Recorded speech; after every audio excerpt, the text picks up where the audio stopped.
রাধে রাধে বন্ধুরা, গোপাল সোনা রান্নাঘর চ্যানেলে সকলকে স্বাগত জানাই। আশা করছি তোমরা সকলে খুব ভালো আছো, আর আমিও রাধারানী এবং গোপাল সোনার অপার করুণাতে খুবই ভালো আছি।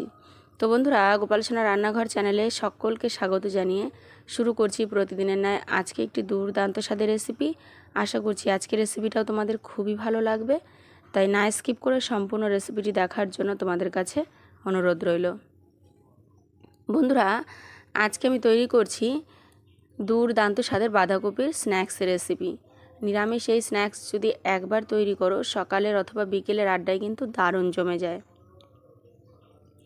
কোনো রকম বেসনের ব্যাটার তৈরি করার ঝামেলা নেই।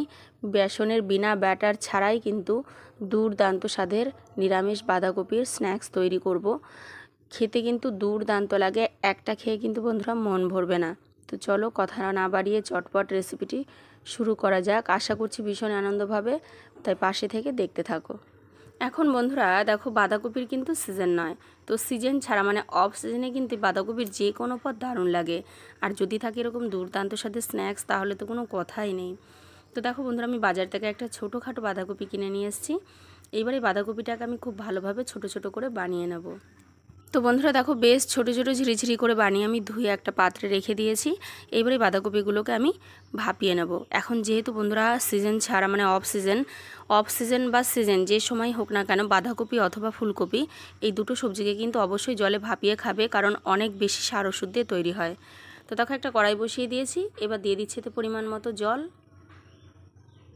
তো বন্ধুরা দেখো, এদিকে কিন্তু আমি পরিমাণ মতো জল দিয়ে দিয়েছি এবং জলটাকে হালকা একটু গরম হতে সময় দিয়েছি। এবার দিয়ে দিলাম দেখো 1 চামচ পরিমাণ নুন। তো বন্ধুরা, নুন দিলে কিন্তু যে কোনো সবজির ভেতরে থাকা জীবাণু বা যে কোনো সার ওষুধের প্রতিক্রিয়াকে খুব ভালোভাবে নষ্ট করে দেয় এবং সবজিটাকে খুব ভালোভাবে ভাপিয়ে সফট হতে সহায়তা করে। তাই অবশ্যই যে কোনো সবজি ভাপানোর মধ্যে একটু নুন দিয়ে দেবে, ভীষণই ভালো হয়। তো দেখো, এবারে বানিয়ে রাখা বাঁধাকপিগুলো আমি এর মধ্যে দিয়ে দিচ্ছি। তো বন্ধুরা, এইবারে একটুখানি ঢাকা দিয়ে 5 মিনিট মতো ভাপিয়ে নেব, তাহলেই কিন্তু রেডি হয়ে যাবে। তো বন্ধুরা দেখো, ফিরে এলাম 5 মিনিট পর। দেখো খুব সুন্দরভাবে কিন্তু ভাপানো হয়ে গেছে। বাঁধাকপিটা বেশ মোটামুটি সফট হয়েছে, একেবারে নরম করার প্রয়োজন নেই, তো হালকা মিডিয়াম নরম হলেই চলবে। তো দেখো, এবার একটু নাড়াচাড়া করে দেখে নিচ্ছি। এই পর্যায়ে গ্যাসের ফ্লেমটা অফ করে দেবো এবং বাঁধাকপিটাকে খুব ভালোভাবে একটা পাত্রে আমি ছেঁকে তুলে নেব। তো বন্ধুরা দেখো, বাঁধাকপিটাকে কিন্তু খুব ভালোভাবে জল ঝরিয়ে একটা পাত্রে নিয়ে নিয়েছি। দেখো কতটা পরিমাণ ঝুরঝুরে হয়েছে। এবং এছাড়া বন্ধুরা, আজকের এই স্ন্যাক্সটা তৈরি করতে আমার লাগবে হচ্ছে ডাল। তো দেখো, এখানটা আমি মটরের ডাল নিয়ে নিয়েছি, 3 ঘন্টা মতো ভিজিয়ে জল ছেঁকে তুলে নিয়েছি। এটাকে পেস্ট করে নেব খুব ভালোভাবে মিহি করে। তো বন্ধুরা দেখো, এদিকে বাঁধাকপিটা তো খুব ভালোভাবে রেডি করে নিয়েছি এবং ডালটাকেও দেখো খুব ভালোভাবে পেস্ট করে নিয়েছি। এবার পেস্ট করে রাখা এই ডালটা আমি এই বাঁধাকপিতে দিয়ে দেবো। এই স্ন্যাক্সটা খেতে কিন্তু বন্ধুরা ভীষণই মজার হয় এবং একটা খেয়ে কিন্তু মন ভরে না। দোকান থেকে কোনো রকম স্ন্যাক্স কেনার প্রয়োজনই নেই। হাতের কাছে যদি থাকে বাঁধাকপি, ছোট একটা বাঁধাকপি থাকলে এবং হাতের কাছে থাকা খুবই সামান্য উপকরণে কিন্তু আমি স্ন্যাক্সটা তৈরি করে নেব। তো দেখো, ডালটা দিয়ে দিলাম এর মধ্যে।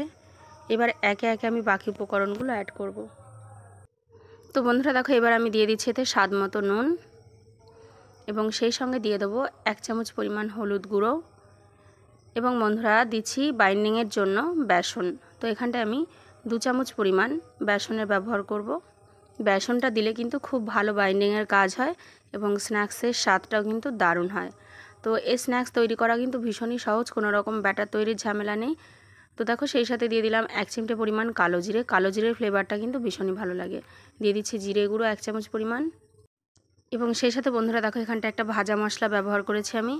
তো তোমরা চাইলে ভাজা মশলার রেসিপিটা আমার কাছে যদি চাও, তবে কিন্তু আমি তোমাদের সঙ্গে শেয়ার করব। সেটা যে কোনো স্ন্যাক্সের রেসিপি অথবা যে কোনো সবজিতে দিলেও কিন্তু দারুণ টেস্ট হয়। এবং দেখো, এখানটায় নিয়ে নিয়েছি আমি কসুরি মেথি।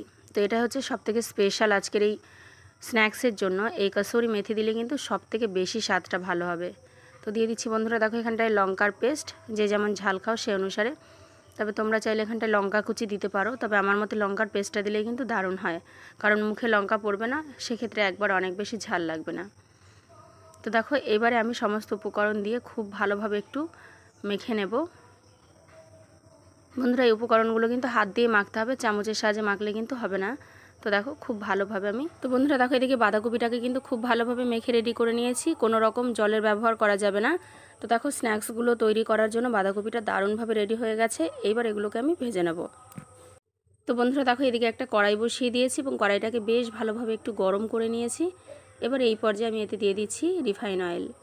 একবারে অনেক বেশি তেল দেওয়ারও প্রয়োজন নেই, এই স্ন্যাক্সগুলো ভাজতে কিন্তু খুব বেশি একটা তেলও লাগে না, তো খুবই চটজলদি তৈরি হয়ে যাবে এবং ভীষণ দারুণ স্বাদের একটা স্ন্যাক্স। তো দেখো তেলটাকে এবার একটু প্রিহিট করে নেব।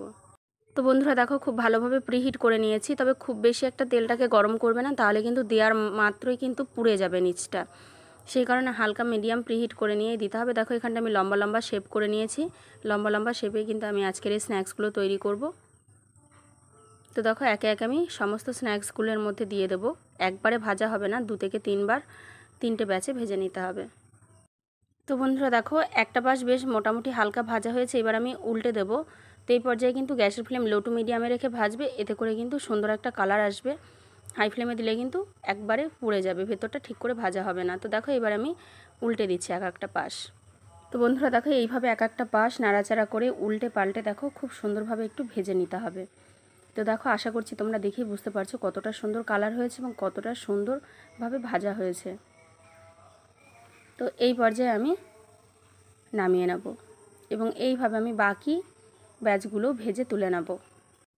তো বন্ধুরা দেখো একে একে আমি বাকি ব্যাচগুলো ভেজে তুলে নিয়েছি এবং দেখো ফাইনালি একটা সার্ভিং বলে সার্ভ করে দিয়েছি আজকের এই দুর্দান্ত স্বাদের বাঁধাকপির স্ন্যাক্সের রেসিপিটা।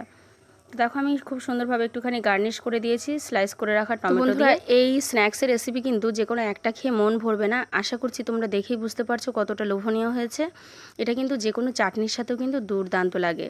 তো ফাইনালি একবার হলেও কিন্তু এরকম নিরামিষ দিনে যে কোনো সন্ধ্যার আড্ডায় অথবা দুপুরের যদি কোনো পাতেও মনে করো যে এরকম স্ন্যাক্স রেসিপি তৈরি করে পরিবেশন করবে, সেটাও কিন্তু বেশ দারুণ লাগে।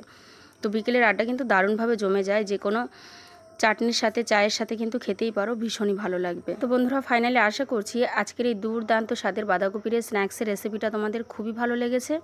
যে কোনো নিরামিষ দিনে কিন্তু এটা পরিবেশন করো এবং বাজার থেকে মনে হবে না যে এই স্ন্যাক্স তৈরি করতে জানলে কিনে আনার মতো কোনো ইচ্ছাই থাকবে না। বাজারের স্ন্যাক্সের থেকে কিন্তু ঘরে তৈরি স্ন্যাক্সের স্বাদ কিন্তু ভীষণই দারুণ হয়। তো অবশ্যই বাড়িতে একবার হলেও ট্রাই করো এবং আজকের এই রেসিপিটা তোমাদের কেমন লাগলো অবশ্যই আমাকে কমেন্ট বক্সে জানিও।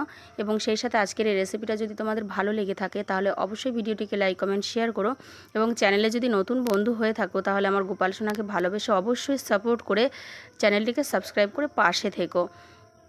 তো বন্ধুরা তোমরা নেক্সট কী ধরনের রেসিপি দেখতে চাও সেটা অবশ্যই আমাকে কমেন্ট বক্সে জানিও। তো বন্ধুরা দেখা হবে আবার একটা সুন্দর রেসিপি নিয়ে তোমাদের সঙ্গে। ততক্ষণ পর্যন্ত তোমরা সকলে খুব ভালো থেকো, সুস্থ থেকো, পাশে থেকো আর আমার গোপাল সোনাকে অনেক অনেক ভালোবাসা দিয়ে সাপোর্ট করে চ্যানেলটির পাশে থেকো বন্ধুরা তোমরা। তো চলো সকলের জন্য রইল অনেক অনেক ভালোবাসা এবং শুভকামনা। রাধে রাধে।